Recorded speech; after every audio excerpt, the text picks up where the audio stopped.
mo bang malinawan sa mga isyu tungkol sa iyong mga karapatan?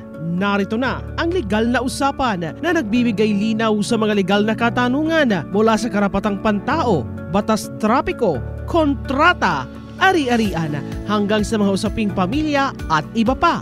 Kasama ang Integrated Bar of the Philippines Batangas Chapter. Pag-uusapan natin yan sa paraang simple, malinaw at madaling maintindihan. Legal na usapan. Yun. Oy. Kabrigada, nagbabalik tayo sa ating programa mga kabrigada. At syempre ito na ho mga kabrigada ang ating Saturday segment ng Tira Brigada na legal na usapan. Kasama po mga kabrigada mga abogado mula ho sa Integrated Bar of the Philippines Batangas Chapter. Unang-una kasama ho natin ngayong umaga para pag-usapan natin ang tungkol sa sustento. Yan, usaping sustento, marami ang makikinig nito, mga sir at mama. Ang ating makakausap mga kabrigada ngayong umaga, dito ho yan sa ating programa. Unang-una, syempre, si Attorney Alan Alda na nakasama natin last week. At ngayon naman, si Attorney Jane Ambida. Yan, na siya naman po ang ating makakasama mamaya. May isa pa tayo mamaya. Antay na lang natin muna si Attorney mamaya. Pero sige po, pagbati po muna Attorney Alan, Attorney Jane sa ating mga tagapakinig. Good morning po ulit, Attorney Alan po. I was here last week. Kaya lang po yung aking dalawang kasama ay nagbabakasyon po sa Mindoro. Sana Attorney Joel siya, si Attorney Benjan. Tapos kasama po ibang officers po ng IBP Batangas. Sa amin pong president si Attorney Dindo, si Attorney Nikki at si Attorney Joanna. Nasa Mindoro po sila. Hi po sa inyo. Oo, ingat-ingat po sila. Attorney Jane. Magandang umaga po sa ating lahat ng tagapakinig. Kahit maulang umaga po, sana po tayo ay laging ligtas at maayos po sa ating mga tirahan ngayon. Okay. Opo. Ito po ang ating unang topic. Dito po yan sa ating Saturday segment. Medyo mabigat-bigat agad. Yung nagtanong agad Attorney Alan, Attorney Jane, is about sustento. Ito po yung last week na nag-comment po doon sa ating page, sa comment section ng ating Facebook Live. Then, kinausap namin. Kaso Attorney Alan ayaw magpakilala. Medyo nahihiya daw siya. Kaya sabi ko, sige, okay lang. Pero she's from Batangas City. Yung nagtatanong sa atin, attorney. So, eto mga kabrigada, para sa kaalaman din na ating mga tagapakinig ngayong umaga ha. Eto ho yung sitwasyon. Ng humihingi po ng advice. Kasi sila daw ay Attorney Alan, Attorney Jane, kasal daw ho sa huwes at sa simbahan. Pareho daw ho silang OFW. Yan. At nagkaroon ho sila ng isang anak. Ngayon sila ay 5 years na hiwalay at nagkaroon ng bagong kinakasama yung tatay ng bata. At yung bata ay 11 years old na ho ngayon. So, nasa ibang bansa daw ho ang nanay nagtatrabaho, kaya sa lola daw ho nakatira yung bata. Ngayon, simula daw po nang magkahiwalay yung mga magulang ng bata, ang ama daw po ay walang napag-usapan pagdating po doon sa sustento. Yan. Pero matapos ang ilang taon, nagtatanong sila, pwede bang obligahin ang ama ng bata na magbigay ng sustento sa kanyang anak? At kung pwede daw, magkano daw ho ba ang maaaring ibigay ng tatay ng bata bilang sustento? Sa ngayon daw ho kasi, lahat ng gastos daw ho ng bata ay sinasagot ng nanay. At yung tatay, hindi daw po nagbibigay ng kahit anong ambag. Minsan lang, may 1,000 daw nabigay kapag nahingi yung bata. Yun. Yun po yung ating sitwasyon. Yung sitwasyon ng nagtatanong po sa atin na Attorney Jane, Attorney Alan. So, bago natin simulan at bago natin talagang mabigyan ng advice yung nagtatanong sa atin, gusto ko lang pong maitanong, sir, at para na rin po sa kaalaman ng ating mga tagapakinig, ano ba ho yung ibig sabihin ng sustento? Pagdating po, ayon po dito sa batas sa ating bansa. Okay po. Sige po. Ang sustento po ay lahat po ng napapaloob sa maaring pangangailangan natin sa ikabubuhay. Okay?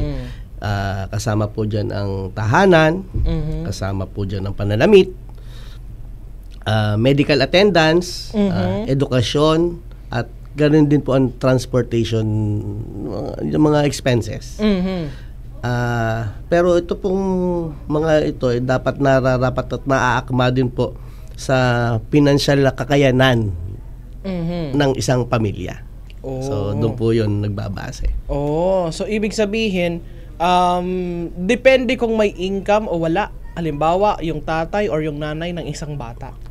Well, nakabase po yan sa kung ano yung income nila. Okay. Yan po ang support. Kasi, halimbawa po, kayo mahirap, hindi naman po pwedeng yung support nyo ay yung katulad po sa kabilang pamilya na mayaman. Okay. Kung halimbawa, ang sustenance nila po ay nung isang pamilya ay 10,000, hindi naman po pwedeng pare-pareho. Kasi depende po yun sa kakayanan ng nagtatrabaho. At ano pong mga batas ang sumasako po sa obligasyon na ito ng magulang na magbigay ng sustento sa kanilang anak? Apo, Attorney Jane. Ang batas po na sumasako po dito ay tinatawag po nating Family Code po of the Philippines. Ito po ang nagbibigay po ng mga patnubay kung paano po isasakatuparan ang pagbibigay sustento po ng mga magulang hindi sa kanilang mga anak. Ang sustento po hindi lang po sa magulang sa anak, kasama din po ang sa kapatid, at ang anak din po sa magulang, kasama din po doon. Okay. So ito palang family code, kasi pag sinasabing family code, ito lang yung nasa isip nila, Attorney Jane, na yung magulang sa anak. Pero sakop din pala nito yung yung anak sa magulang. Opo, depende po sa sitwasyon po ito ng humihingi po ng suporta, lalo po kapag kailangan po niya. Okay. So, ang next nating tanong, Attorney Jane, Attorney Alan, ay kanina may nabanggit na si Attorney Alan, pero ano ba specifically yung saklaw? Pagdating po doon sa sustento. Yan. Tama po. Kasama po sa sustento, sinabi ko po kanina, yung nga pong ikabubuhay. Lahat ng pwedeng nakapaloob sa ikabubuhay ninyo. So, pagkain, edukasyon, damit, bahay, at mga gamot. So, kung kailangan po ng kung ano po yung pang araw-araw na pagkain, pang agahan, tanghalian, hapunan. Nandiyan po sa edukasyon, kung ano sa pag-aaral po ng mga bata. Damit, of course, kailangan po yan. Ang tahanan, kung halimbawa po kayo ay naupa. Okay. Gamot. So, ating po mga medical, ang ating mga pang-araw-araw pangangailangan gamot, maintenance, ang mga vitamins, yung inyong Yummy Fit, di ba? Power cells, kasama po yun eh. Yun po. Pero ang tinutukoy natin dito ay para lang po doon sa bata, hindi nakasama doon yung asawa. Kasama po. Ang konsepto po ng suporta hindi lamang po magulang at anak. Ang konsepto po ng suporta ay napapalo po, sino po ba kailangan mabigyan ng suporta at sino kailangan sumuporta. It's two-way. Sinong bibigyan at sino magbibigay. At sabi po sa batas, ang mga kailangan magbigayan ng suporta. Spouses, mag-asawa. Yung pong legitimate ascendants and descendants. So, parents and their legitimate children. At legitimate children noong kanilang legitimate children. So, apo, yung mga yan. Kadun po, yung magulang at ang kanilang illegitimate children. Sino po ba illegitimate children? Ito po yung mga bata na ipinanganak ng labas sa isang kasal. Okay. So, ang mga magkakapatid, meron din po yung pananagutan ng suporta. So, yun po. Okay. So, bukod sa anak, pwede din pala yung dating asawa kung nagkahiwalay or hindi. Pwede yon. Sakop pa rin ba yun, attorney? Depende po. Kung kasal o hindi. Mas maigit ang malinaw. Qualification. Pero i-acknowledge muna natin si Attorney Judith Buhay. Yes. Kasama din natin ngayong umaga para po dito sa ating usapin ngayong umaga. So, yun. Pero ito, sino po ang obligadong magbigay ng sustento sa anak kung kasal ang mga magulang? Sige po, sino po? Dahil bagong Dati. buhay pa, bagong dating po. Sige po, Judith pa. Attorney Judith. Yes po. Based po sa code, both parents ay dapat po magsustento sa kanilang mga anak po.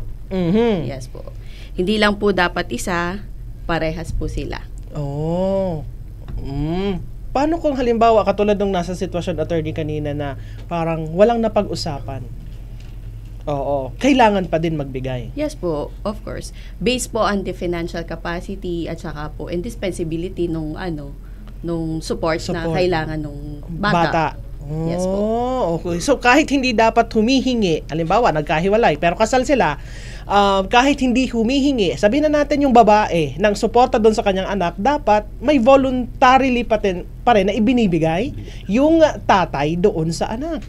Yes po. Yan. Based on natural na obligation nung tatay, kailangan yung magbigay ng support. Although nasa code na kailangan din po ng demand bago po siya makuha, if ever po, kung aabot tayo sa demandahan ng hablahan. Ayun, ibang usapan 'yon. Yes po. Oo, pero sana mas maganda na kapag naghiwalay yung nanay at tatay, may fix na silang usapan, 'di ba? Para hindi na umabot pa sa ganyan. Yes po. Brigada Bel, kasi, yung konsepto kasi pag kayo ay magulang, pag kayo kasal, ang inyong obligasyon sa inyong anak sa suporta ay mutual. Yes. Mutual siya. At saka yan po ay shared responsibility. So, pag sinabi shared, hati po yan Hati talaga. So, dapat, kung ano yung binibigay ng isa, yun din kaya ibigay ng isa. Kaya yun shared siya Pag nagkahiwalay lang po, nagkakaroon po ng problema kasi paano halimbawa mahina yung kakayanan ng isa kasado sa isa. So doon po nagbabari ngayon yung pong kakayanan nga sa pagbibigay ng suporta. Opo. Pero ito lang, attorney.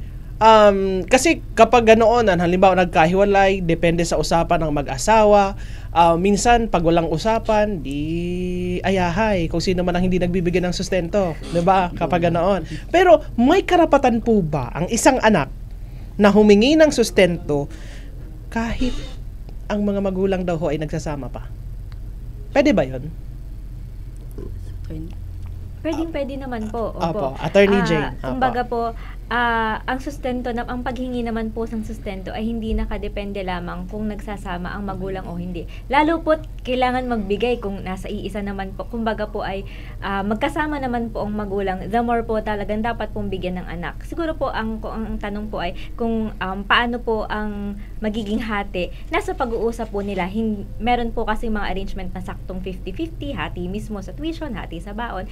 Meron din naman pong depende po si parent A ang in charge ng tuition, si parent B naman ang in charge ng hospitalization, bakuna, medical concerns if ever. Pwede din naman po 'yon. Kumbaga po ang paghahati naman po does not necessarily mean 50-50. Depende nga po iyon sa kakayanan at saka depende na rin po kung maayos po ang pag-uusap. Depende po sa napag-usapan ng both parents, lalo na po kung nasa iisang household. Tsaka kung nasa iisang household, wala nang wala nang questions asked. Oo. Automatic yun. Ibibigay talaga. Yes. Oo. Yung kung ano man ang nararapat para sa bata. Yes. Sige. Ito ang tanong kasi sinasabi ni Attorney Alan kanina na depende sa financial capabilities ng bawat magulang. Paano po ba nahahati or hinahati yung sustento doon sa anak ng mga magulang? Halimbawa, kasal sila tapos naghiwalay. Paanong hati noon? Yes po. Bali po, kailangan i-determine kung ano po yung kailangan ng bata. So, ito-draw out po lahat ng kailangan. For medical, for tuition, education, or transportation even, kasama po yun. Tapos yun, from there, titingnan nila kung gaano ang kaya ni parent A at gaano din ang kaya ni parent B. Financial capacity po ang titingnan. So, walang hard and fast rule kung paano hatian. Although, ang default, dapat talaga hati. Equally divided. Pero, meron po kasing nakalagay sa batas, depending on the financial capacity of the person who will give the support. So, kaya po, talagang Sa bagay, napaka-unfair naman na halimbawa kung ang mag-asawa halimbawa ay construction worker ang tatay tas ang nanay ay sabihin na natin nagtatrabaho sa bangko. Parang unfair naman na ipapantay doon sa ibibigay na sustento ng tatay. Hindi kumbaga hindi mababalance yung pangangailangan din ng bata. Yes po. Kailangan pala ganoon. So, wala bang sinasabi na, ay dapat sa akin ay, halimbawa sa babae, ay dapat sa akin ay 30% lang. Sa inyo yung karamihan. Kasi kayo ang lalaki. Walang ganoon. Wala pong Wala. ganoon. Wala po. Pantay-pantay po. Oo, kasi yun ang sinasabi nila, 'di ba? Kapag ganyan, ikaw ang provider Ikaw yung tatay, kaya sa iyo ang malaki. Ganon. Alam niyo po yung usaping support, nagkakaroon lang naman po talaga yun issue pag yung mga magulang ay hiwalay. Nagkahiwalay. Kasi nga po, pag magkasama sila, yung dahil conjugal lahat, hindi yun na mabibilang kung ano ibinigay Totoo diba? din. Hindi na nakukwenta Yes. Pero pag nagkahiwalay po, doon po lumalabas yung issue. Doon nagkakaroon ng napakalaking komplikasyon. Yes. Sa buhay. Kaya paalala natin muna sa ating mga tagapakinig, huwag maghihiwalay kung may anak na. Di ba? Tama! Para hindi sumakit ang ulo ninyo. Di ba? At bago syempre magpakasal, pag-isipan ng maraming beses. Yes po. Oo. Nang sa ganun ay hindi po magsisi sa huli. Yan. Para laang po mga kabrigada pagdating sa ating kalusugan. Yan. Dapat ngayon pa lang ay ginagawa na natin ng paraan na hindi po tayo tamaan ng anumang karamdaman. Yan. Isang paalala po yan mula ho sa ating Power Cells Herbal Capsule. Tuldo ka ng sakit dahil ikaw ang sandigan. Kabrigada, nagbabalik ho tayo sa ating programa alas 8:24 na at ang oras na yan po mga kabrigada ihatid sa atin ang ating Yummy Beat. Na-plug na ni attorney kanina yung ating Yummy Beat. Yan, saktong-sakto ho yan para sa inyong mga chikiting na kailangan po mga kabrigada ng dagdag proteksyon, lalong-lalo na ho ngayon na lumalamig ang panahon. Ang ating Yummy Beat mga kabrigada ay meron ho yung vitamin C, meron ho yung Chlorella Growth Factor, CGF, Chlorella Growth Factor. Meron din po yung lysine at taurine na makakatulong po mga kabrigada sa overall development ng inyong mga chikiting para manatili po silang bibo and of course maganang kumain at yung talagang nasusustain po mga kabrigada yung mga nutrisyon na kailangan nila para sa kanilang development. Tama! Yan. Yummy Beat Syrup mga kabrigada pwede ho iyan sa batang may edad 3 taong gulang hanggang 15 years old at meron din ho tayong Yummy Beat Oral Drops from 6 months old hanggang 2 years old po iyan. Malaking tulong po iyan para sa overall development ng inyong mga anak. Available po yan sa otorisadong butika at parmasya na matatagpuan sa inyong mga lugar. Meron ho tayo dyan sa South Star Drug, yung ating Yummy Beat, sa Generica, sa The Generics Pharmacy, sa Mercury Drug Stores. Online din po yan available sa Shopee, sa Lazada at sa Brigada Shop. Ay! Type ko yan! Okay. Sige, dara-diretso na tayo sa ating pag-uusapan dahil ito ay sustento. Usaping sustento. Kanina napag-usapan natin mga kabrigada kung paano hinahati ang obligasyon ng mga magulang sa pagbibigay ng sustento. Ngayon naman, paano po mga attorney kung tumanggi ang isang magulang na magbigay ng sustento? Ano daw ho ang maaaring gawin ng kabilang magulang? Sino po ang gustong sumagot? Attorney Jane. Si Attorney Jane. Sige po.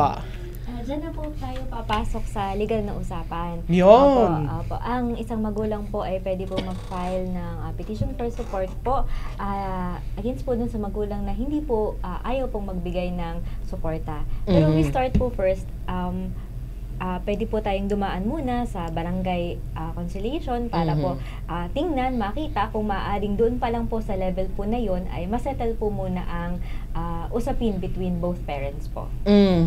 So, ibig sabihin, attorney, kung hindi madala sa usapan sa loob ng bahay, Yes po. dadalhin sa usapan sa loob ng barangay. Yes. Kapag hindi nadala sa usapang barangay, saka pa lamang. Yes po. Kung hindi magkakasundo, pero pag nagkasundo na sila, di okay na yon. Yes po. Paano kung halimbawa nagkasundo sila sa usapan pa lang na barangay, may kasulatan, pero hindi pa rin natupad? Ano po kaya ang pwedeng gawin pag ganoon? Yes, madalas po talaga yung nangyayari. Nagkakasundo sa barangay or out of court, then yung isa, hindi naman tutupad. So wala po talagang choice, kundi legal dadaanin na po sa legal. Magdi-demand, after po mag-demand, then file for support. It's either civil for support or criminal in such cases. Kung 9262 po ang gustong route. Mabigat-bigat yun nasa pag kanila criminal. Yes po. Ayan. Sus, Maria Josep. Hindi pala biro. Yes po. So, kapag halimbawa, kung halimbawa na sabihin na natin na nagsampa ng kaso, pero siguro natakot yung kabilang panig, kinausap ulit. Pwede bang ganoon? Yes po. Pwede po. Yes po. Pwede po. So long as wala pang kaya pa na or nasa sa prosecutor's office pa at pwede pang pag-usapan, i-mediate naman po yan.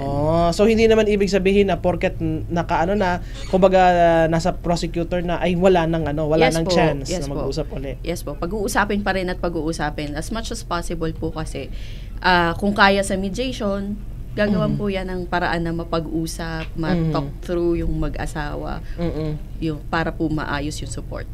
Gaano po ba katagal yung paglalabas ng desisyon pag usapin po ng sustento?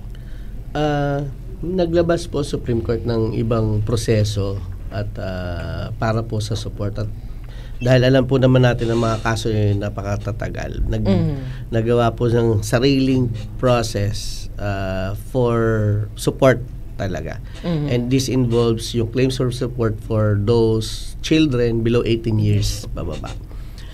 Sa time frame po ng proseso, around 90 to 120 days yun, para magano pong katagal. Ano po.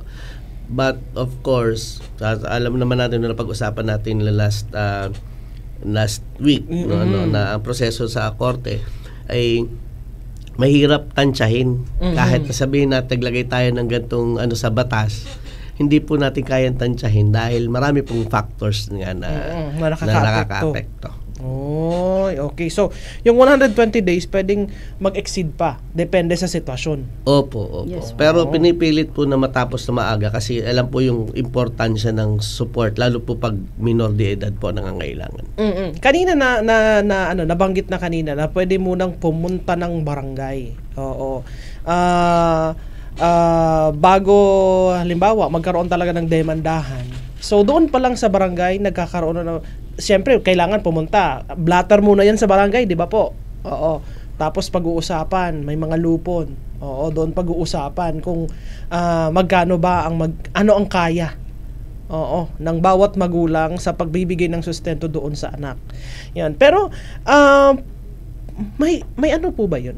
May computation po ba pagdating doon sa kung magkano po ba dapat talaga ang ibibigay ng isang magulang na sustento doon sa kanyang anak? Wala po tayong kumbaga tinatawag na fixed competition, ika nga. Katulad po ng nabanggit kanina, depende po yun sa kakayahan ng mga magulang at saka ng bata.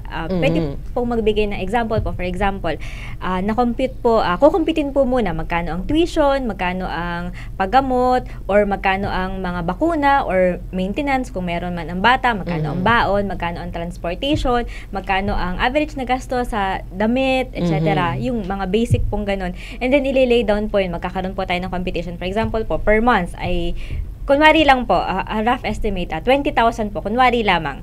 Ang isang parent po kumikita, let's say, 15,000.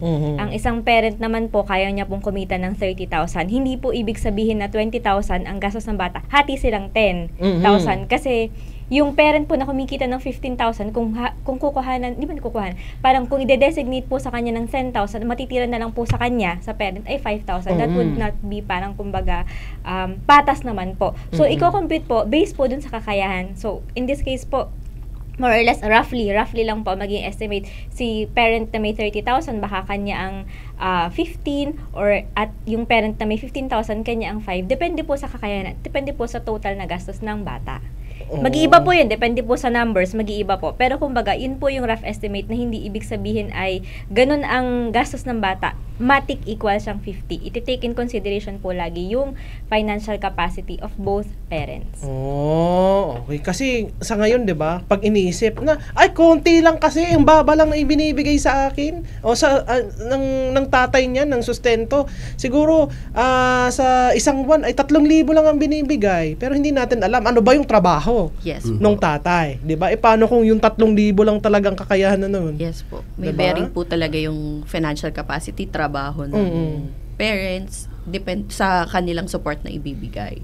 Tsaka kailangan po kasi, kung magsusupport ka, kailangan mo din i-sustain ang sarili mo. Totoo. So, kaya hindi po talaga buong sweldo, buong sahod nung party, kailangan i-support niya sa anak niya. Oo. Pero may instances ba na gano'n? May nakaharap ba kayo, attorney, na mga attorney ng instances na gano'n na though may kakayahan naman yung magulang na kumbaga tumaas yung kanyang kita, hindi niya pinursue dahil tataas din yung sisingil ng sustento. Meron bang ganun? Deliberate yung ayaw niya na Hindi na, tataas yung bibigay ko sa sustento eh. Meron bang ganun? Para Wala pa naman wala kami na-experience. para kakaiba siya. Opo. Parang ayaw niya mag-improve. Ayaw niya mag-improve dahil sa takot na lalaki yung sustento niya. Medyo mahirap yun. So far naman po, wala pa kaming na-experience na nakapagtanong ng ganyan or talagang ginawa po yan deliberately. Wala pa naman po. Oo. Kasi kadalasan 'di ba sa mga sitwasyon na nakikita natin ngayon, ganun ang nangyayari talaga na minsan ayaw nila magbigay. Minsan yung sabihin na natin na sa isang buwan 3K lang. Minsan hindi talaga sumasapat. Aminin naman natin talaga, yung 3K talaga hindi naman talaga yung sumasapat. Yes, pero kung yun yung kakayahan ng isang magulang na maibigay. Pero minsan kasi, paano yung, kung yan ang kakanyang kakayahan, inainom pa nga, nasabong pa nga. Di ba? Ibang usapan na naman yun. Yes po. Di ba? Grabe. Grabe umikot tayo sa sustento. Pero, ito po ba? Pwede ba daw na in-kind? Kasi yung pinag-usapan natin dito ay monetary, financial. Oo, pero pwede po ba daw na yung sustento ay in-kind? Pwede daw gamit, pagkain, ang ibigay, imbes na daw pera. Meron pong ilang mga cases na ganun. Alam mo, yung nag-away yung mag-asawa, naghiwalay. Syempre, meron ng mga tamang duda yung mga yan. Pag ayaw ng pera. Di ba? Kasi, tsaka bata po, bibigyan. Halimbawa po ay 2 years old. Syempre, hindi yung mabibigay yung pera doon. Sa bata. Sa bata, ano gagawin nun? So, ginagawa nung isang parent na nakahiwalay, binibila na lang ng mga goods. Grocery, diba? Gatas, damit. So, minsan po, pwede po yun. Nasa pag-uusap naman po yan eh. Paano nagreklamo yung babae? Yeah. Counted po pa rin as support. Kahit po in-kind po siya or kahit hindi siya diretsyong cash na ibinigay, counted po siya. So long po as nakapagbigay ang isang parent para dun sa mga pangangailangan ng bata. Oo, kasi kadalasan ang iniisip natin sustento, pera lang talaga, 'di ba? Oo, cash. Ay, hindi naman yan nagbibigay ng sustento, pero yun pala, may mga grocery buwan-buwan. Yes. 'Di ba? Financial pa lang po pinag-uusapan natin sa support. Paano pa po yung emotional support pa? Ayun. Meron pa It po counts yan. also Opo. as support. So yung kailangang nagpapakita yung isang parent sa mga school activities, napunta siya at nabisita, kasama rin. Meron po niyan. So yun yung kasi yung isip ng karamihan pagdating sa pagbibigay ng sustento, pera lang. Yes po. That is contrary po sa common belief. Hindi lang po siya pera, hindi lang in cash, hindi in kind, but also emotional. Emotional. Yes po. Pero pwede ba yun, attorney? Na? Emotional lang. Emotional lang. Yun lang yung kaya yung niya. pagtitipid. pag inireklamo, bakit? Emotional naman na ibibigay ko support. Wala na lang During the times na Yung financial yung nawala. Kasi po, pinag-uusapan kasi natin karamihan yung support ay yung sa bata sa bata. Pag kasi po, pag yung support po sa bata pinag-usapan natin, we have to also look into the context na we are looking for the welfare of the child, kung paano siya palalakihin. So marami pong kailangang i-consider, both po sa financial, emotional, kasi kailangan nagagabayan yung bata in a way na para maayos siya paglaki. Ayun po. So, kaya po may gano'ng mga aspeto na kailangang pakita pa rin ng isang magulang na nakahiwalay na may support siya doon sa kanyang anak. Okay. So, hindi pwedeng emotional support lang. Yes po. Ang ambag mo yun lang. Regardless po sa pagsasama ng magulang, is an obligation of both parents po talaga to rear and nurture their child po for proper development. Obligasyon po yun ng bawat magulang. Yes, kaya wag mag-aanak kung hindi kaya yung obligasyon Yes po. ng isang magulang. At saka based po on sa family code, may option po kasi it's either yun nga, you give cash o gusto mo, titira siya with you kung sakasakali. However, kung may legal or moral obstacle, hindi mo pwedeng pilitin po yung anak mo na tumira sa'yo. Yes po. So kapag doon kung saan titira, halimbawa ito lang yung kaya mong maibigay, tapos may kakayahan yung isa, pwede bang bilang part ng support ko sa kanya, sa akin na lang siya, sa akin na lang yung anak ko, o sa akin na lang tumira? It depends po kung legitimate or illegitimate yung child mo. Kasi pag illegitimate, nasa mother po ang full parental authority. So without the consent of the mother, hindi siya pwedeng sa'yo tumira. So pag legitimate naman, it depends din po kung may moral or legal obstacle. Kung sakali po yung anak, alam nung anak na or may rape case or something, may ganun po na obstacle, so hindi siya pwede talagang tumira sa tatay. So walang choice kundi magbigay ng support. Na hindi siya kasama sa bahay. Okay. Lilinawin lang muna natin, Attorney Judith, yung pagdating doon sa legitimate at illegitimate, ano ho ba yung kailangan na malaman ng ating mga kabrigada pagdating doon? Kasi po, may iba-iba po kasing karapatan ang magulang kung legitimate or illegitimate. Kapag illegitimate ka, yun nga po sabi ko, ang parental authority po, full parental authority nasa mother. Ayon po sa batas. Pwede lang visitation. So, hindi mo talaga mapipilit na kung ang anak mo illegitimate, tapos ikaw yung tatay, ipipilit mo na nasa iyo lang yung anak mo para masuportahan mo. Hindi po katulad ng legitimate, shared ang parental authority. Talagang pantay. Yes po. Yun. Ayan. Magandang topic po yung sa susunod. Actually naisip ko nga din. Maraming mga nasa sitwasyon na ganyan. Madami natatouch ang issue na ito. Actually, marami nga pong nagtatanong sa atin ngayon. Tungkol sa sustento. Ay siya, di ba? Sabi ko na sa inyo, unang topic pa lang natin, mabigat na. Pero sana naman po mga kabrigada, hindi po yan kasing bigat ng inyong pakiramdam kapag kayo po mga kabrigada ay naulanan. Ngayon po mga kabrigadang panakanaka ang ating ulana. Kaya kailangan po mga kabrigada, palakasin lagi ang inyong kalusugan mga kabrigada. Huwag kakalimutan ang inyong Power Cells Herbal Capsule. Tuldukan ang sakit dahil ikaw ang sandigan. Ikaw ang pag-asa, kasangga sa buhay, kasama ang Power Cells, tunay na kaagapay. Lakas at sandigan, di papatalo, kasama ang Power Cells, kami sa'yo sumasaludo. Brigada, in the heart of changing lives. Pansin mo ba? Gaano man kabigat ng pinapasan, lahat kayang malagpasan. Gaano man kahirap ng mga balakid, lahat kayang maituwid. Alam mo kung bakit? Dahil sa iyong pagtitiwala. Tiwalang para sa kinabukasan, may makakamtan. Kasama mo ang Power Cells. Patuloy na magtiwala. Power Cells. Mahalagang paalala, ang Power Cells brand ay hindi gamot at hindi dapat gamiting panggamot sa anumang uri ng sakit. Mommy! Iba talaga pag anak mo ay outstanding. Magalang. Check. Masunurin. Check. Bibo. Check. Deserve ng iyong chikiting ang pagiging outstanding. Katuwang ang Yummyvit ES3 Syrup with Zinc. May lysine, turin, CGF at zinc. Yummyvit ES3 Syrup with Zinc.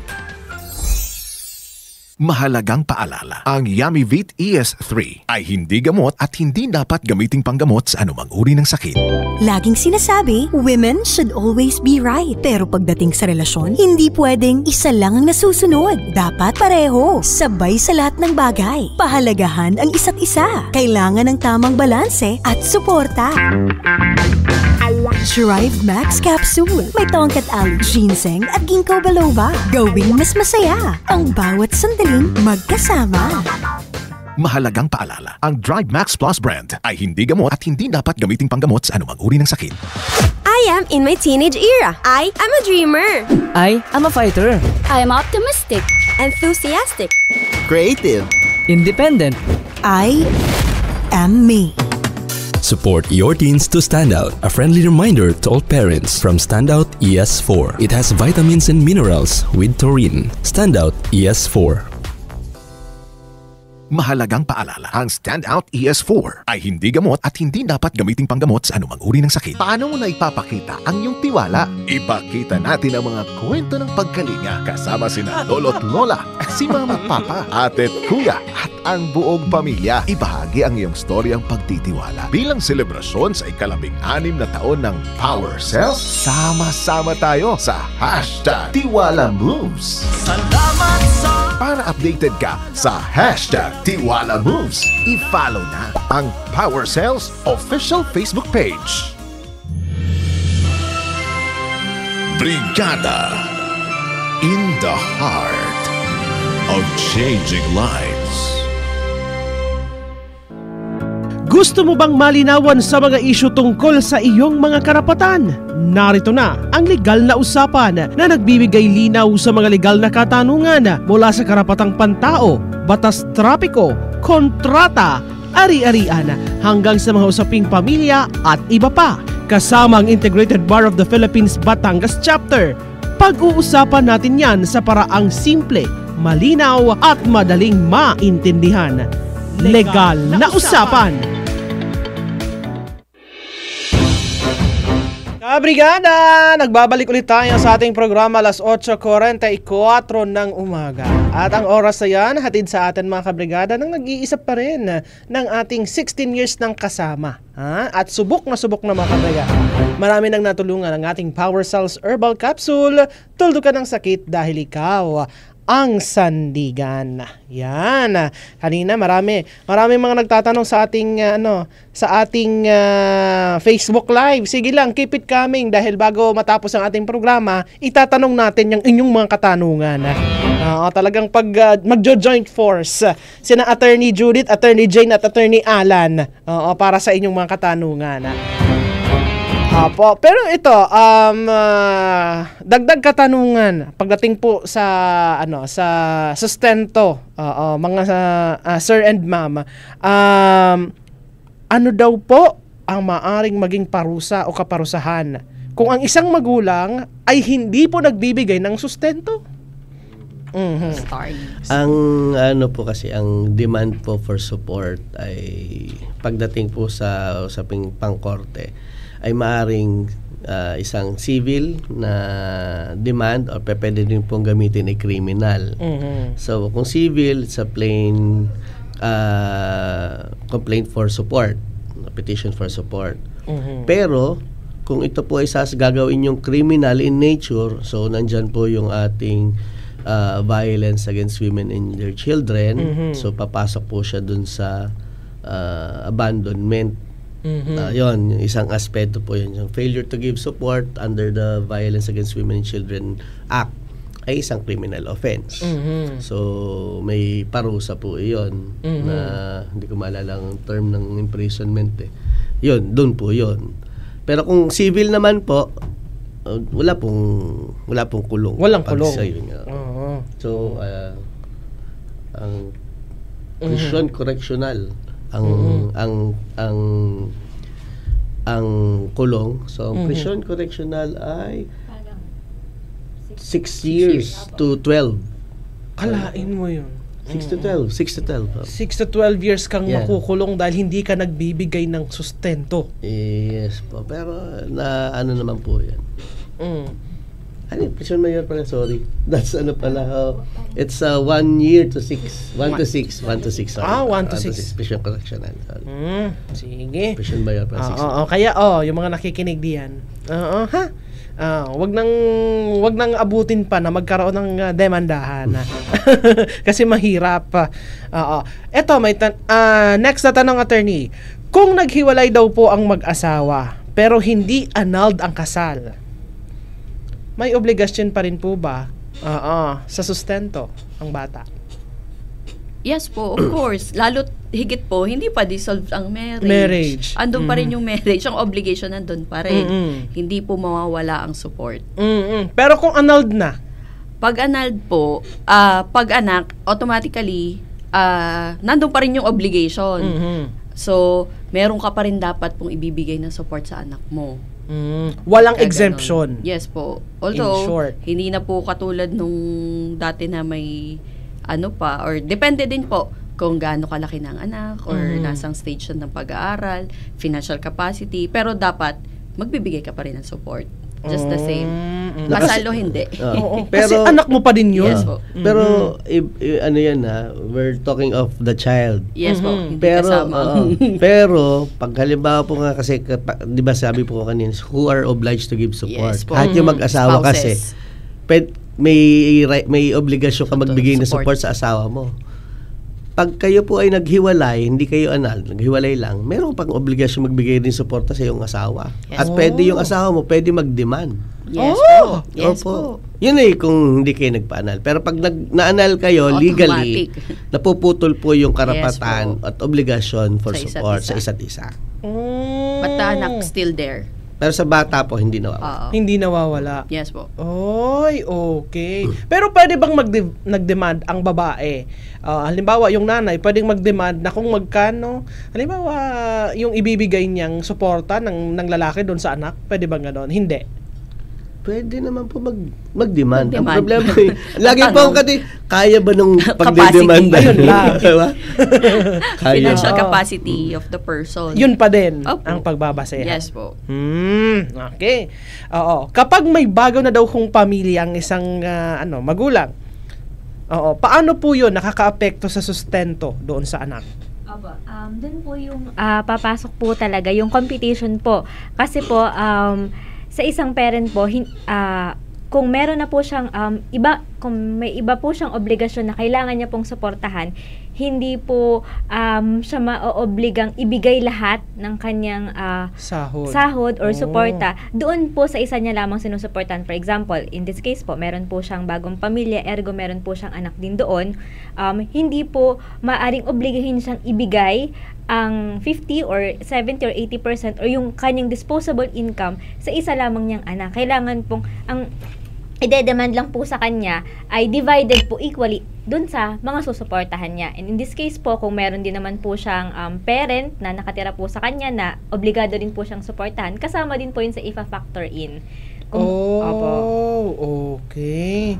So, hindi talaga. So, kung halimbawa, nagbibigay ng 3,000 sa isang taon, baka yun talagang kaya. Yes po. Di ba? Marami po talagang factors na dapat pang i-consider. Okay. Sige. Ito, may age limit po ba ang pagbibigay ng sustento? Hanggang kailan daw po obligadong magbigay ng sustento ang magulang doon sa anak? Actually po, sa code po sinasabi, sabi dito, lalo po sa education, although po nasa majority age na po siya, beyond the age of majority, pwede pa rin pong humingi ng suporta ang isang bata. Lalo't higit po na wala siyang capacity to support himself or herself po on that matter. Pero yun po ay for education naman. Kahit po siya ay of age na. Pero depende pa rin po sa capacity ng magulang kung kaya niya pang magbigay ng support. Kasi minsan 18 na yung anak ko, hindi ko na yan bibigyan ng sustento, 18 na eh. 'Di ba? Ay kung may capacity na po to sustain himself, pwede po. Kaso kung hindi pa, kailangan mo pa rin dire-diretso yung support mo dun sa anak mo. Lalo na po dun sa mga medyo of age na pero may kakulangan sa kupapaan sa kanilang katauhan. Yes, may injury, handicap, yun po. Hindi po nawawala yun. Yes po. Hindi nawawala ang pagbibigay ng sustento. Yes po. So long as dependent pa rin sila sa inyo. So the support will still be there. Oh, okay. So, malinaw po yan, ha? Sa mga tagapakinig natin. Pero, ito na muna, doon tayo sa ating sitwasyon. Mga ma'am and sir. Doon sa sitwasyon na, yun nga, kasal. Pwede ba, yung kanyang katanungan ay, pwede pa bang obligahin yung ama ng bata na magbigay ng sustento sa kanyang anak kahit na walang napag-usapan sa pinakauna pa lang nung naghiwalay sila, walang napag-usapan na sustento? Pwede pa rin ba daw? Yes po, pwede pa rin po. Hindi kasi normally hindi na po napapag-usapan bago maghiwalay yung support. In the Philippine setting lagi po parang mostly ganun po talaga. Naghihiwalay na lang basta-basta tapos saka na lang maiisipan yung support. So kahit po naghiwalay na or hindi na pag-usapan, may karapatan pa rin po na mag-seek ng support sa parents, yung anak, yung asawa sa anak, sa kanyang asawa na nakahiwalay na po. Yes po. Pero halimbawa kasi sinasabi niya kasi dito na pareho daw silang OFW nung kanyang dating asawa. Pareho silang OFW pero wala silang napag-usapan ng sustento pero ang ibinibigay lang daw nung tatay doon sa anak ay 1,000 or minsan ay wala pa, minsan daw ay kung hindi humingi yung anak, wala din, walang ibinibigay. Kumbaga po, yun po yung nababanggit po namin kanina, yung separation in fact or yung paghihiwalay sa physically ng mga magulang, hindi siya makakaapekto sa obligasyon nila na suportahan pa rin ang kanilang anak. Sa kaso pong ito, kung parehas po silang OFW, dito po, yun nga po yung nabanggit kanina, kailangan pa rin magsuporta ni tatay. Ang tanong po ata baka kung magkano. Dito po papasok, ifa-factor in kung kailangan po nilang upuan muna. Magkano po ba ang ginagastos ng bata? Kung ang bata po, let's say 11 years old, so may tuition fee na po siyang binabayaran, titingnan po ang school, magkano po ang tuition fee for the school, magkano po ang kanyang transportation, malayo po ba ang bahay sa eskwelahan, ang baon po ng bata na kailangan para po dun sa maghapon, kung meron pong mga, usually naman po mga school, meron po yan kung ano po yung mga required books, kung magkano po ito, lahat po yun ifa-factor in, and kung meron pong vitamins na kailangan ng bata, kailangan po nilang upuan, i-compute lahat magkano po per year or per month, and then magkano po ba ang sweldo ng parehas magulang. Kung parehas po silang OFW, baka naman po may kakayahan po ang parehas parents, lalo na po si tatay, baka naman po kaya niyang magbigay more than 1,000 at hindi lang po siya sporadic, ibig sabihin hindi lang po siya kung kailan hingin or kailanganin. Kung kaya pa naman po nilang pag-usapan bago po sila umabot doon sa madugong usapin ng kasuhan or baranggayan, they should try po to reconcile kung magkano ang kayang ibigay noong parehas, nung tatay.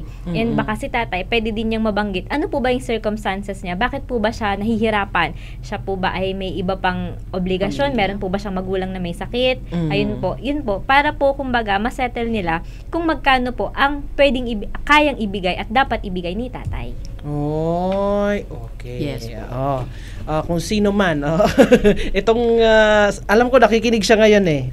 Sabi ko sa kanya, kung may karagdagan kang tanong, mag-message ka lang sa akin nang maitanong natin. Siguro din po iniisip ni nanay dito kung pwede niyang kuhanin yung lahat na or yung mga hindi na ibigay or arrears na tinatawag. Pwede ba 'yon? Pwede ba 'yung attorney? Actually po kasi based on jurisprudence and sa nabasa po ko, ang unang-una po kasi, kailangan ng demand. Okay. Kapag po walang demand, ibig sabihin, hindi mo kailangan. So, kung kailan ka lang nag-demand, saka ka lang, or judicial or extrajudicial demand, saka ka lang pwedeng kumuha ng support. So, from the time ng demand, saka yun lang ang pwede mong kuhanin, hindi yung mga arrears. Oo, hindi na yung mga dapas. Yes po, kasi may may presumption na hindi mo kailangan, hindi ka humihingi. Oo, paano kung bilang isang nanay ay dapat given na yun kasi anak mo siya eh. Dapat magbibigay ka talaga.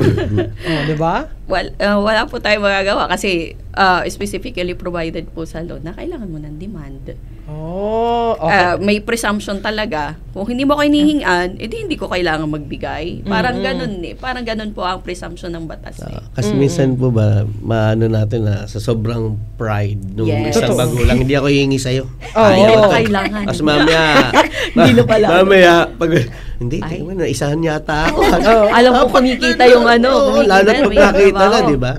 May mga ganung bagay. Yes. Totoo din. Pero minsan gusto din na dapat bigyan niya ng sustento pero ayaw ko siyang kausapin. Paano kaya yun? Factor din po yun. Diba?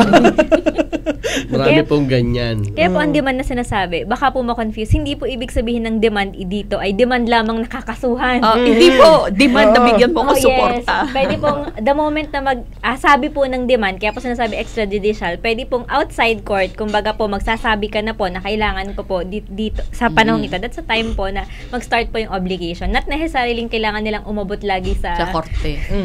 Kasuhan. Yes po. Pero halimbawa, pwede ba yung demand na verbal lang? Uy, bigyan mo naman ng sustento. Pwedeng ganoon. Yes, may ko-consider na yon. Tapos kapag hindi nagbigay yung tatay or yung nanay ng sustento, kasi baka isipin na, puro na lang tatay ang magbibigay ng sustento eh. Yung nanay din naman, kapag nagkahiwalay, pwedeng gamitin na ebidensya yung ganoon, na verbal. Sinabihan kita, na humingi ako sa iyo ng sustento, pero wala ka na ibinigay. Yes po. Kaya lang may mga, po ang verbal na may mga complexity, may mga evidence din na kailangan para ma-prove mo na talagang humingi ka verbally. Okay, malinaw ho yan. Mga kabrigada, malinaw ang usapin ng sustento ngayong araw ng Sabadong ito. So yung may mga katanungan pa dyan, sige lang. Maraming okay, marami nagtatanong. Mamaya sa ating pagbabalik mga kabrigada, bibigyan natin ng daan yung mga katanungan naman. Regarding lang po mga kabrigada sa sustento ha. Yung ibang mga usapin, i-reserve natin yan. Mag-comment lang kayo yung mga gusto nyong ihingi ng legal advice. Mag-comment kayo at babalikan ko kayo after po ng ating programa. Nang sa ganun ay mapag-usapan natin, magmaritisan tayo ng inyong problemang legal. At itanong natin sa susunod na Sabado. Mga legal marites. Totoo. Actually, nung nakaraan may nag-message nga sa akin. May nag-message nga sa akin, Mamel, may tatanong ako doon sa legal na usapan. Sabi ko, doon siya sa comment section, sabi ko, ate, message mo na lang sa akin. Wag dito. Message mo na lang. Kung pwede, sabi ko, phone patch, hindi mag-phone patch tayo. Walang problema po yun. Mas maigi na, kung gusto nyo kayo mismong magtanong sa ating mga kasamang abogado ngayong umaga, wala pong problema yan. Kaya sa mga kabrigada natin tutuklaan ho, lalong-lalo na every Saturday, dito ho yan sa ating programang Tira Brigada. Dahil maraming maibabahaging mga kaalaman pagdating po sa batas ang ating mga kasamang abogado mula ho sa Integrated Bar of the Philippines. Pero sana naman ho, hindi sumasakit ang ulo ninyo Brigada Mel, overloaded na ako sa information, masakit na sa ulo. Nako, pero importante yung ganoon mga kabrigada na nabibigyan kayo ng kaalaman para aware kayo sa kung ano po ang inyong mga karapatan. Diba? Parang katulad din po yan sa ating kalusugan. Dapat aware kayo sa mga pwedeng makaapekto sa inyong katawan. Nang sa ganon, nagagawan nyo po mga kabrigada ng agarang kasagutan. Tama! Diba? Paalalang hatid ng ating Power Cells Herbal Capsule. Tuldo ka ng sakit dahil ikaw ang sandigan. Kabrigada, nagbabalik tayo sa ating programa. Alas 9:04 na, ang bilis ng oras. Yan, huling yugto tayo sa ating legal na usapan mga kabrigada ngayong araw ng Sabado. Siyempre, ang bahaging ito mga kabrigada hatid sa inyo ng ating Guard C Plus with Zinc. Type ko yan. Malaking tulong para po doon sa mga kabrigada nating nagda-dry ang skin kapag malamig ang panahon. Yan. Dahil po mga kabrigada, ang ating Guard C, mayaman ho yan sa vitamin C na nakatutulong po mga kabrigada hindi lang sa pagpapalakas ng ating immune system, kundi nakakatulong din po mga kabrigada sa production ng ating collagen. Ay! Type ko yan! Kaya gawing healthy mga kabrigada ha, at hindi po dry ang skin ngayong malamig ang panahon. Guard C Plus with zinc, always protektado ang kalusugan. Available po yan mga kabrigada sa mga otorisadong butika at parmasya na matatagpuan sa inyong mga lugar. Kasali na din po mga kabrigadang online sa pamamagitan po yan ng Shopee, Lazada at ng Brigada Shop. Sige, dire-diretso na tayo. Ito, may mga tanong po dito sa atin, mga ma'am and sir. Unahin muna natin dito sa ating text line. Ask ko lang po, paano daw po kung simula daw po manliit pa ang kanyang mga pamangkin, wala pong binigay ang ama na sustento hanggang ngayon? Tita at tito po ang nag-alaga. Paano po ba iyon? Sino po ang pwedeng... tanong po, hiningan po ba nila ng sustento? Yung kasi yung demand. Kailangan kasi ng demand. Opo, kasi although obligasyon naman po talaga yung magbigay ng sustento. Pero, syempre po, kailangan yung hingan. Lalo po hindi naman magkasama diba? Hingan niya po. Para po malalaman din ng tao na kailangan. Ano po ang kailangan kung hindi po hihingi. Kung hindi hihingi. Yes, so, yun na. Halimbawa, kung humingi sila ng sustento, paano po ba kaya yun kung hindi pa din? Yun nga po. Nasa sa inyo na kung anong gusto ninyong route na puntahan. Is it civil or is it criminal? Criminal. Yes po, pwedeng 9262, pwede naman civil, petition for support. Yun po, yung dalawang yun ang pwede nilang option. Kapag ganito po ba na halimbawa naisipan nila na kakasuhan ko na lang kasi hindi nagbibigay ng support, pwede itong itdulog sa PAW, ano? Yes po. PAW. Lalo tigit po na sila ay indigent. May mga qualifications lang po ang Public Attorney's Office kung sino po yung kanilang i-represent. Pero, might as well, pwede po silang pumunta. At kahit po sa amin, sa IBP, dahil meron po kaming free legal aid, pwede din po sa amin ito. Okay. Ha? At ganun din po sa aming, sa provincial kung for consultation, sa amin po sa opisina namin sa Provincial Legal Office, dahil kami po lahat ay nasa Provincial Legal Office, meron din po kaming consultations doon. Sige, may tanong po dito sa ating Facebook Live. Attorney, hindi po kami kasal ng ama ng anak ko. Magkano po dapat ang ibigay na sustento sa isang taon? 3K lang po ang ibinibigay niya. Kulang pa po sa mga anak niya. Ibig sabihin, madami to kasi mga anak niya. Okay. Ang alam ko, may tanong yan dito, nasa dulo. Guard po ang trabaho ng ama ng anak ko. At sa isang taon, 3K lang po. Kulang pa po iyon. Sige po. Tingin ko naman po kay nanay, medyo valid po ang kanyang reservation kasi kulang naman nga po. Kung maghahati-hati po ay ilang anak sa 3,000, kulang na kulang po talaga. Kaya po ma'am, ang maipapayo ko po, upuan niyo po ang inyong asawa kung kasama niyo po siya. At kung hindi man po, mag-set po kayo ng meeting. Alamin niyo po, magkano po ba ang sinesweldo. Hindi ko po kasi sure kung magkano po ang sweldo ng isang guard. Pero magdedepende po yan sa tagal ng panahon at kung saan po siya employed. Alamin niyo po kung magkano. And then doon po niyo pag-usapan kung magkano ang kayang ibigay nung tatay ng ama base sa kanyang sinesweldo. Enough para masustentuhan yung 3 bata divided sa kanila. Pero meron pa rin naman po syempreng tira dapat kay tatay para naman po masustentuhan niya din ang sarili niya.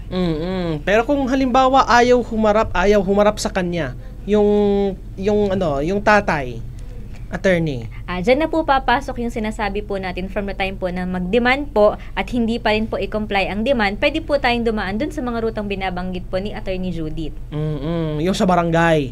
Yes po. Ipatawag sa barangay. Yes po. Kaya po ay pumunta po sa Public Attorney's Office para humingi po ng legal advice or sa IBP. Para po mag-guide po sila. Mag-guide ko paano gusto nilang legal na prosesong pasukin. Eto pa, may tanong. Galing po kay Laika. Yan. napahinga ako ng Para mabigat yung binasa nyo. Pwede daw po bang ipalipat sa apelyido ng asawa ko ngayon ang apelyido ng anak ko kasi wala naman daw pong sustento ang ama at ayaw po talagang magbigay. Kung magbigay man daw ho, 300 sa loob ng 5 buwan sa pilitan pa. Ayan, 300. Sige po. Oo. Mahirap po yung pagpapalipat po kasi ng apelyido, iba pong usapin yan. Ibang usapin. Ibang usapin. Kasi po, ibang batas ang nakakasaklaw with regards to surnames, lalo po sa mga bata. Pero hindi po siya rason para yung pag-reason para mailipat something wag niyo po gagawin at Yes marami pong kakakibat na teknikalidad sa gagawin kung iniisip niyo gawin yon. Hindi po sabi nga po kanina na Attorney Jane, kausapin niyo yung ama ng mga bata and try to set kung magkano yung kailanganin at yung kaya niyang ibigay talaga na sustento. Oo, walang problemang hindi nadadaan sa mabuting usapan. Yes po. Diba? Ito naman, galing po kay Lenil May narito din. Yan. Paano naman po kung ang tatay ng mga anak ko, hindi po talaga siya nagbibigay ng sustento at hindi na po nagpapakita sa mga bata. Buhay pa po ba? 3 anak nila at 3 years na daw silang hiwalay. Hindi daw po sila kasal. Pero ang gamit ng mga bata po ay apelyido ng tatay nila. So, acknowledge yung bata. So, ang mahirap po dun, hindi niya alam kung nasaan. Saan? So, kaya ni ma'am paano po kung yung nasaan? demand? Yung kasi mahirap doon. Kahit ipatawag mo sa barangay, hindi alam kung saang barangay itatawag. Kasi hindi niya alam kung nasaan. Wala siyang contact. So, medyo mahirap po yung sitwasyon ni Nana. Pagka ganun. Buhay pa po ba yung ama? Yun din. Still, question din po yun. Buhay pa kaya? Kung buhay pa. Sige. So, alamin nyo muna kung nasaan po muna yung tatay nung mga anak ninyo. Para makapagbigay ng demand. Ay, yung kanina pala, yung guard, yung tatay, ay hiwalay po kami 4 years o 4 na taon na silang hiwalay. Nagtatrabaho daw po sa Laguna at akalain mo kung pwede ba siyang ipa-terminate daw sa trabaho. Paano yung support mo? Lalo kang walang makukuhang support. Oo, wala kasi ipapa-terminate mo sa trabaho. Oo. Ayun yung kinabubuhay ng tao, paano? Ano gagawin niyang iba? Wala siyang means para magbigay ng support kung tatanggalan mo pa ng trabaho. Kaya kalimitan may mga ganyan sa sobrang galit patanggalan sa trabaho, parang nahingi nga po kayo ng suporta. Saan siya kukuha ng pagsuporta pag pinatanggal niya sa trabaho? Mas lalong walang suporta na ibibigay sa anak. Yan. Pero sa mga ganitong usapin, kailangan talaga na iset aside yung emotion. Yes, para sa bata. Para sa bata. Yes. Yan. Sige po. Mga ma'am and sir, siguro, pahuling mensahe nyo po. Wait lang. Ito ang sinabi, yung isa, yung kay Laika. Hindi daw po talaga nagbibigay. Ang sinasabi daw sa kanya ay kinuha niya daw ang bata, obligasyon niya yung mga bata, lahat daw sa anak niya. Samantala wala pong tigil ang support sa iba niyang anak. Ay, ang dami. Ang daming anak. Nagkalat ng lahi. Diba? Nagkalat ng lahi pero hindi nasusuportahan. Instead of parang ito po ba yung ipapaterminate? Instead of ipaterminate, iba pa. Yung guard na hindi nagsusupport sa mga anak. Ito yung 300. Ayun po. Kung may capacity naman po si tatay guard na magbigay po sa mga anak na nabanggit po ni ma'am, yun po yung ma'am, pwede nyo pong daanin po either pag hindi po sa barangay, pwede po tayo mag-file ng petition for support or yun pong sa binabanggit po kanina ni Attorney Judith na ruta para po formally po mailagay po natin sa legal na paraan ang paghingi nyo po ng demand. Pero practical side, kaya po ba talaga nung hinihingan nyo ng mas malaki na pa magbigay ng gaano kalaki na inyong hinihingi? Kasi kung sabi nyo nga po ni ma'am, ilan na nga anak? So, diba? Talagang required sa lahat yun bibigyan. Kung, sorry, guard, hindi ko rin po alam kung magkano ang sweldo. Pero, Pero yung punto na sinabi niya na dahil kinuha mo yung mga bata, ikaw nang bahala dyan, that is mali naman. Mali yun. Kasi kahit po na kanino ang bata, basta yan ay anak nyo, yan po kayo may obligasyon to give support. Yes po. Kumbaga, dalawa kayong bumuhay sa batang yan. Dalawa kayo dapat na may obligasyon to support child. Ito naman kakaiba ang tanong. Paano daw po labanan ang RA 9262?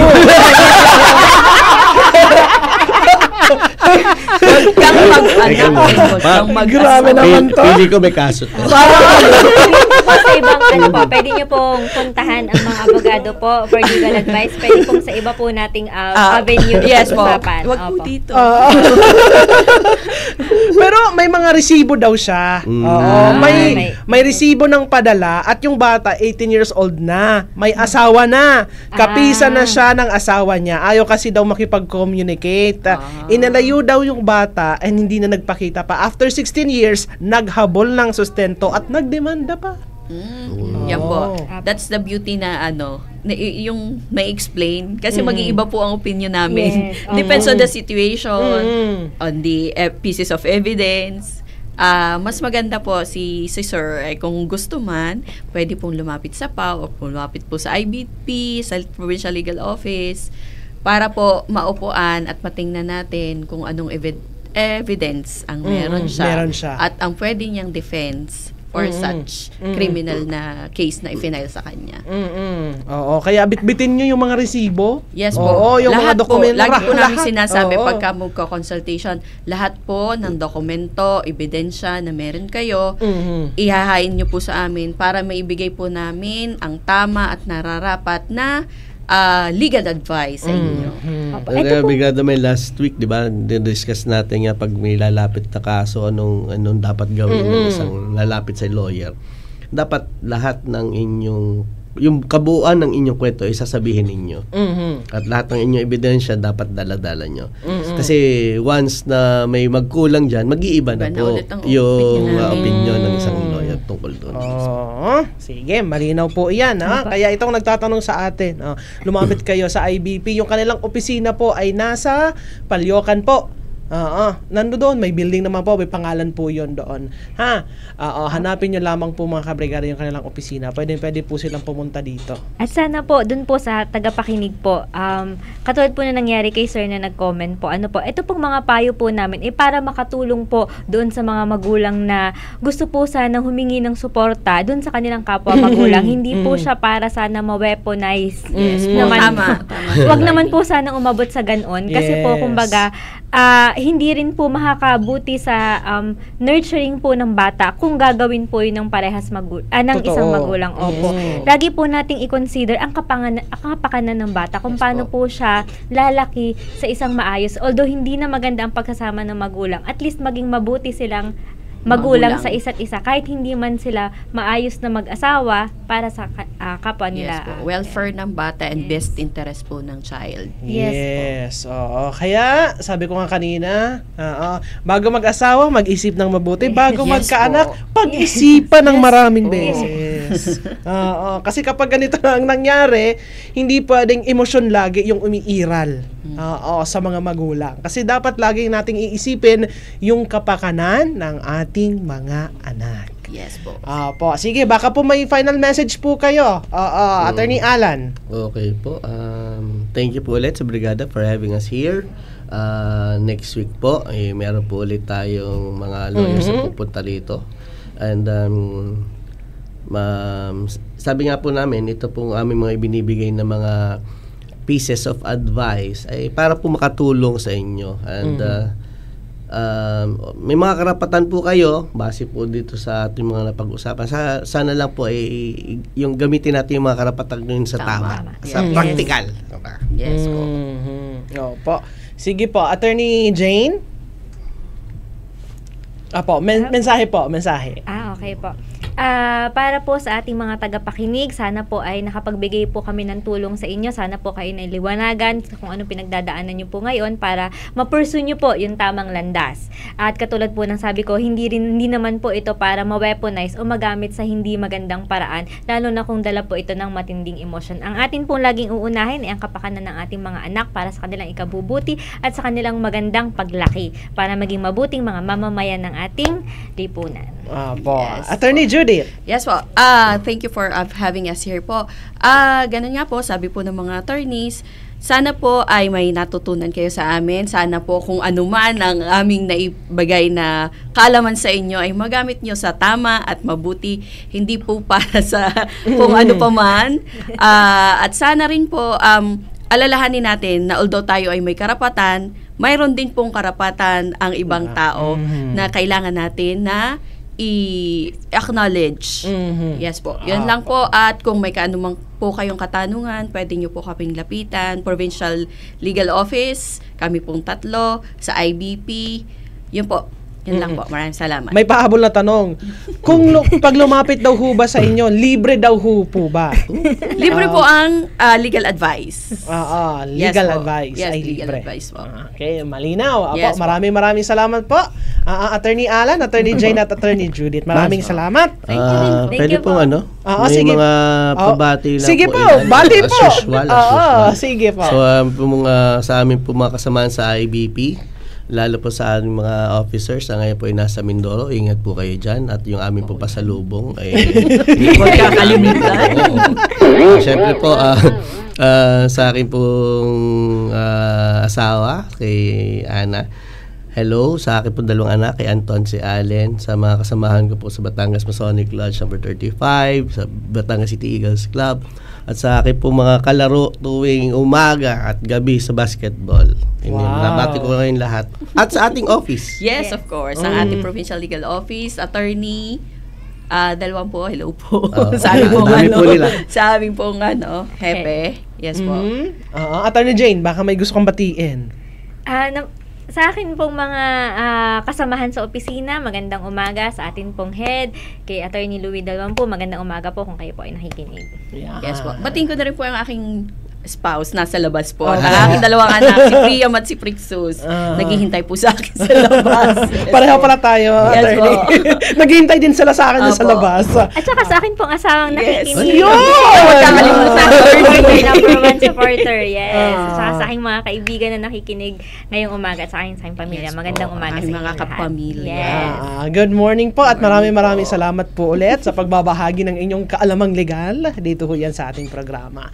Siyempre mga kabrigada, magbabalik pa ako kasi para sa inyong mga pabati. Baka naman magkautang ako dito eh. Mahirap ang nagkakautang kasi mga mamenser dito nasisigil lang may interest. Laki ng interest. Kaya mga kabrigada ha, antabay lang po muna. Maraming salamat. Siyempre huwag yung kalilimutan pa rin ang inyong Power Cells Herbal Capsule. Tulugan ng sakit dahil ikaw ang sandigan.